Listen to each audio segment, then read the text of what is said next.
C'est quoi? Écoutez, Ibrahima Bachir Dramé, je suis expert pétrolier, formateur dans les métiers du pétrole et du gaz et consultant international. Alors, maintenant, il y a aussi tout l'appel autour qui me fait dire tout à l'heure sur un plateau de télévision que Macky Sall vient d'inaugurer les pays pétro-responsables. Nous ne sommes plus les pays pétroliers. Ensemble d'actions de gabegie en Afrique, mais aujourd'hui, le Sénégal est devenu un pays pétro-responsable. Pétro-responsable parce qu'il y a eu 2 ou 3 appels à la responsabilité dans la gestion du pétrole et du gaz. La première responsabilité, c'est quand il l'ouvre à son opposition et à la société civile.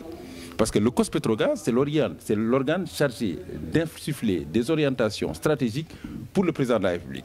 Donc s'il accepte de s'en ouvrir à son opposition, ça veut dire qu'il accepte de les associer à la gestion des affaires. C'est une responsabilité historique. L'autre fait, c'est la société civile qui, de tout temps, a été à l'avant-garde.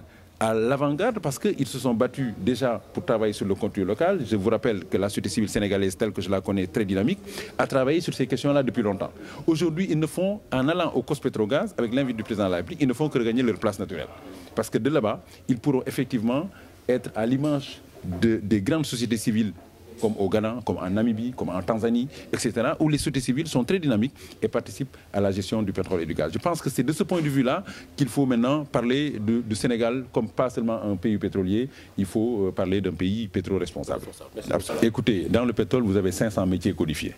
Quand on vous parle de 500 métiers codifiés, ce sont des métiers qui ont été codifiés, répertoriés, organisés, informatisés. Quand je dis informatisé, c'est sur la base, à partir de bases de données dynamiques, vous pouvez toucher un métier et vous dire quelles sont les différentes déclinaisons. Je vous donne un exemple très bête. Excusez-moi de parler comme ça. Le pompiste est un métier codifié dans l'aval. C'est-à-dire que pour être pompiste de station, vous avez une nomenclature. C'est un métier codifié. L'ingénieur forage ou l'ingénieur réservoir dans l'amont, c'est un métier codifié.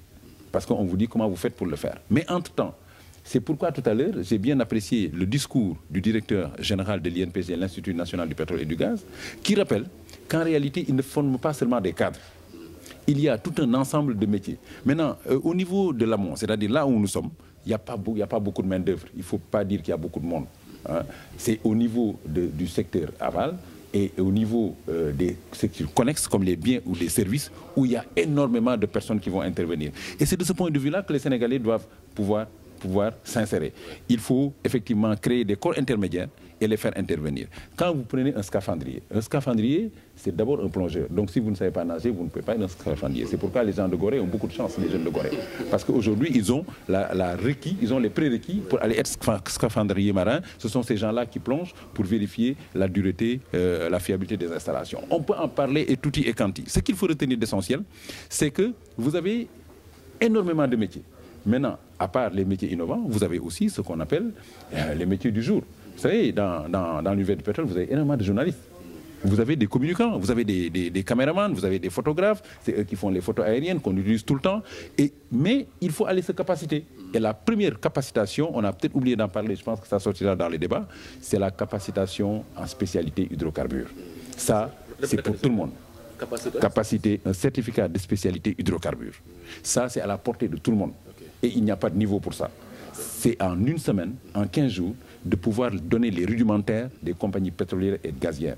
De vous dire comment ça marche, comment ça fonctionne, comment on fait pour y entrer, quels sont les enjeux, quelles sont les incidences, et surtout de les inciter aux normes et procédures internationales. Ça, il faut déjà le faire. Vous imaginez un caméraman qui a déjà cette capacité, qui a ce certificat, peut aller prétendamment aller sur les plateformes, se proposer ses services et dire oui, je sais comment ça fonctionne. Parce que dans le pétrole, il n'y a pas de tâchement.